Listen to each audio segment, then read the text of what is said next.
Every single morning, I drag myself out of bed, walk to the mirror, and just stare.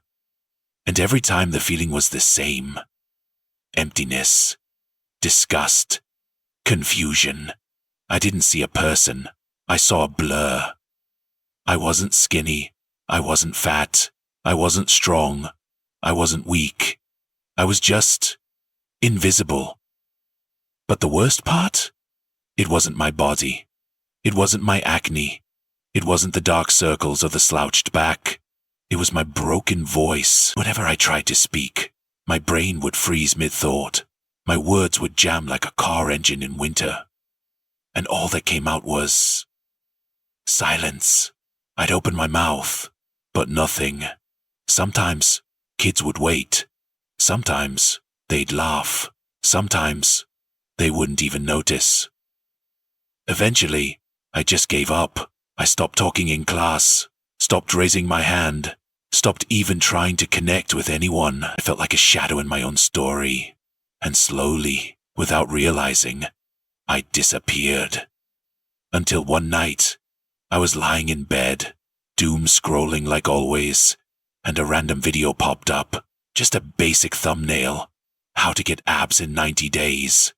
I don't know why, but I clicked. And that tiny click, it changed my entire life. Day one, I dropped to the floor, tried a push-up, face planted instantly.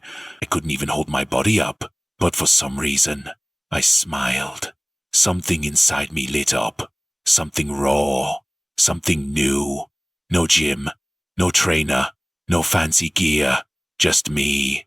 2 water bottles taped together like dumbbells. And a heart full of frustration. I still stammered. I still shook in class. But I had something now. A purpose. And that made all the difference. I wasn't just motivated. I was obsessed. I was hungry. I was absolutely, wildly, unstoppable. Every morning, I trained.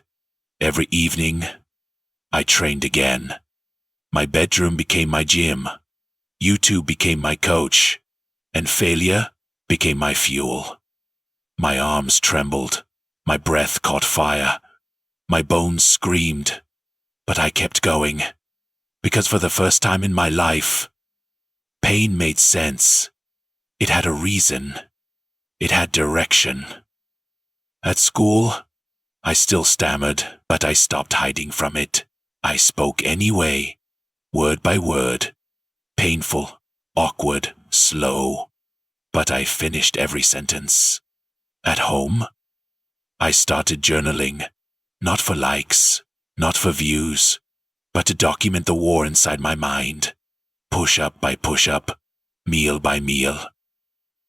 I carved a new version of myself from scratch. By week 2, I could do 10 full push-ups. No collapse, no shaking. That was my first win. Not big, not viral, but mine. By day 15, I did something insane. I woke up at 5 a.m., not because someone told me to, not for a trend, but because something inside me demanded it. The world was dark, silent, still, but I wasn't. I was alive. I was working. I was healing. That silence, that sacred quiet, was where I met the strongest version of me. Weeks passed. My chest started taking shape. My posture improved. Still no abs, but something was clearly happening. So I leveled up. I saved up pocket money and joined a real gym. On day 1, I walked in with shaky legs, trembling hands, and a heart beating out of my chest. Everyone looked massive, monstrous, confident. Me, I looked like a scared stick figure. I tried lifting a barbell, dropped it, hard. Everyone turned to look. My face burned with shame, but I didn't leave. I picked it up again, because I wasn't chasing perfection anymore. I was chasing progress. The gym became my safe place, my therapist, my battleground. Each rep wasn't just for muscle. It was for redemption, for self-respect. For every moment I stayed silent in class or walked away from conversations, even the trainer started noticing. They'd nod, correct my form, push me. They called me the quiet beast. Soon enough, abs appeared. Not perfect, but real. And suddenly, people started seeing me. They noticed. They respected. But here's the thing. I didn't do it for them. I did it for me. For the boy who felt invisible. For the kid who couldn't speak. For the heart that refused to stay broken.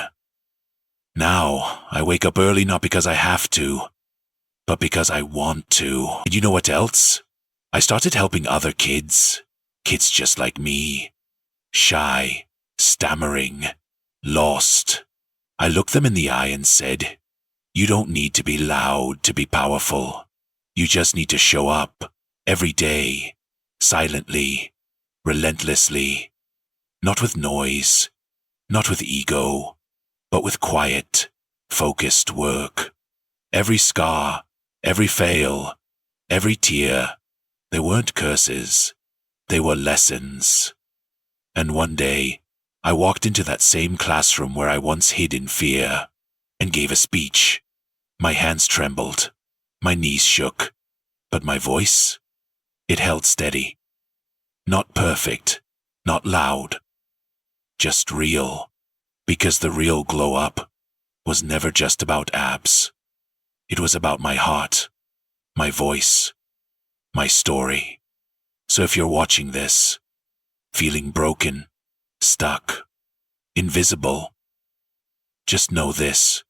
You are not your stammer. You are not your silence. You are not your failure. You are a story, waiting to be rewritten. And if I can do it, so can you. Become unstoppable for you.